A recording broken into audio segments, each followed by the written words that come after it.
Hello and welcome to producerpack.com tutorials. In this tutorial we're going to be looking at doing some resampling in Ableton Live using the sampler and a vocal loop that we've actually provided for you guys to download to use along with this tutorial. So scroll down on the YouTube page and there should be a link for you there. So this is the vocal loop we'll be using. I've got the power. So what we need to do to begin with is set up a MIDI channel and then import sampler onto the MIDI channel in this piece of audio, and then we can get into resampling. Okay, so we can start by creating our MIDI channel. We'll go up here to the Create drop down menu, insert MIDI track, and then we have our MIDI track here. We can open it up with the little triangle there, and then what we need to do is just get the sampler to go onto that MIDI track. Just go into our instruments here, click on sampler, click and drag it, and then we have it over there and it's loaded it up onto this MIDI channel, and then we just need to get the audio into the sampler. So we can do this by going back to our audio wherever it's stored on your hard drive and drag it down here to where it says drop sample here and drag it in. And the great thing about the sampler in Ableton Live is that it auto maps it right across the keyboard. So if I hit C3 now, I've got the power. It's mapped in there. If I go up,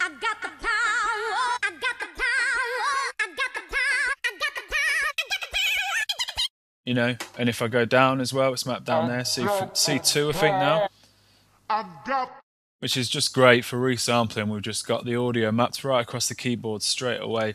So this is giving us a graphical display of the audio, the waveform here. So as we hit it, we can see that little orange line is moving along the piece of audio, and we've got a lot more options down here. So what we're going to do to begin with is just shorten this piece of audio. So we're just looking at this start, the intro bit, what we've been hearing. And if I can click in this area, click and drag down, I can zoom in. So I can zoom in on this piece of audio, get a bit closer to it.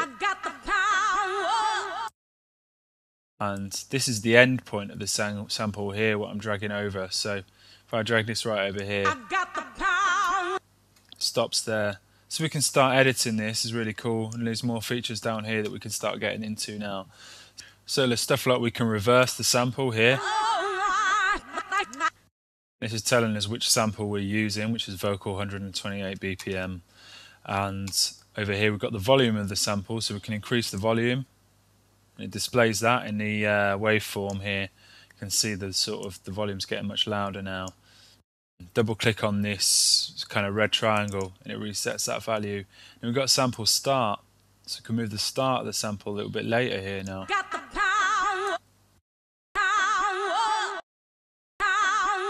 Which is pretty cool.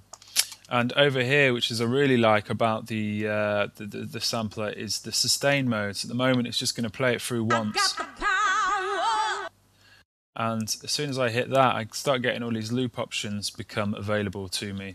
So now what it's going to do is it's going to, wherever we set this loop, the loop start and loop endpoints, it's going to loop over.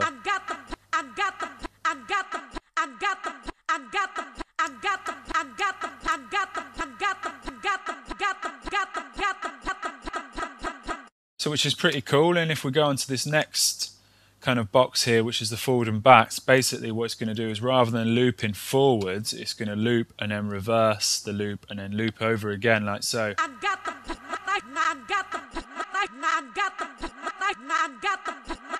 If we hit link, then the sample part, the sample start and the loop start will become the same.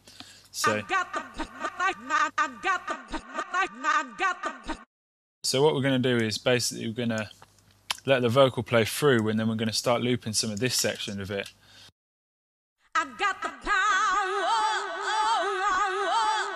Maybe have it on forwards loop.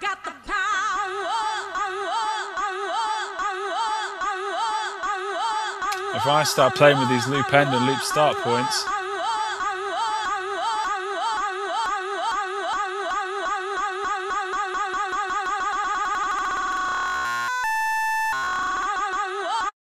start to get some really cool little sounds there.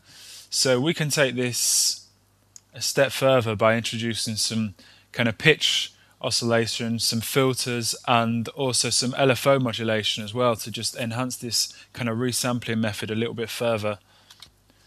Okay, so now if we hit on the pitch oscillator tab, what we're going to do with the sound is we're going to make the pitch of the sound rise over time as we hold on to the note on the keyboard. So we can do this by activating the pitch envelope and turning the mount up by 48 semitones. So at the moment, because of the envelope shape we've got, it's just rising the pitch on the attack because the attack's up here. But if we pull this attack, make this attack really slow, and the decay and sustain in those positions, and give it a bit more release, if we now listen to the sound,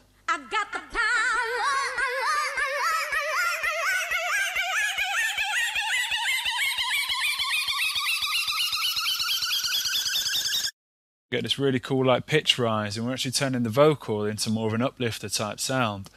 And we can shape this a little bit further here by going into this filter global tab and activating this filter. And what we can do here is make it into a low pass filter, the LP24. So now it's a kind of low pass filter applied to the sound.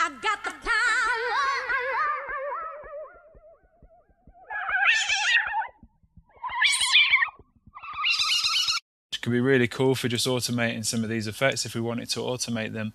We could also control this filter with an LFO.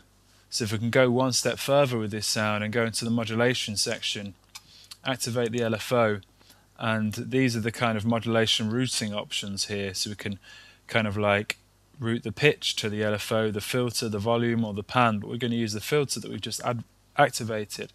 So we can turn this value up to full, and now the filter will be controlled by the LFO. We can sync this LFO now.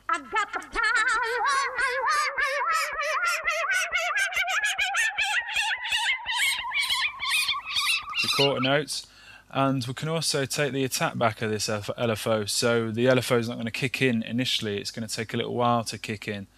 Take the attack up to 20 seconds there. And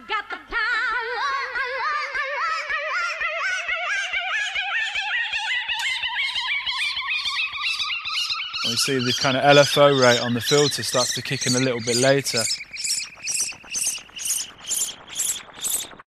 which is pretty cool. And if we wanted to go and use this sound in a track, we could start automating these loop start and loop end points to create some really cool effects.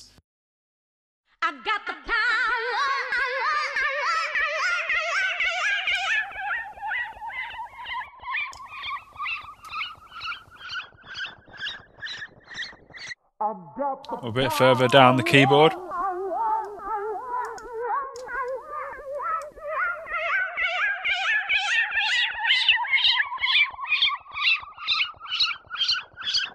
Or even take the pitch envelope to kind of go in a different direction, so the pitch glides down rather than up.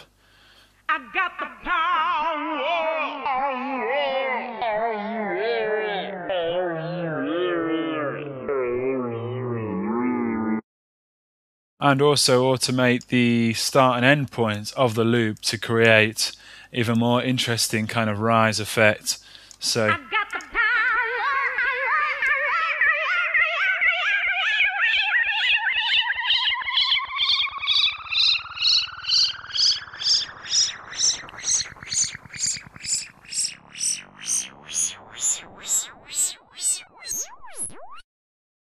there you go, that's a kind of one method of resampling within Ableton Live using the sampler. Hopefully you can look at that and it opens your eyes up to some possibilities, some creative possibilities for resampling there, using maybe kind of vocal loops or synth loops or even drum hits, and you know, just kind of like experiment with it really.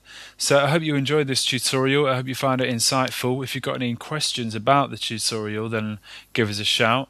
And if you've got any suggestions for new tutorials we can do on producerpack.com moving forwards, then get in touch and let us know also.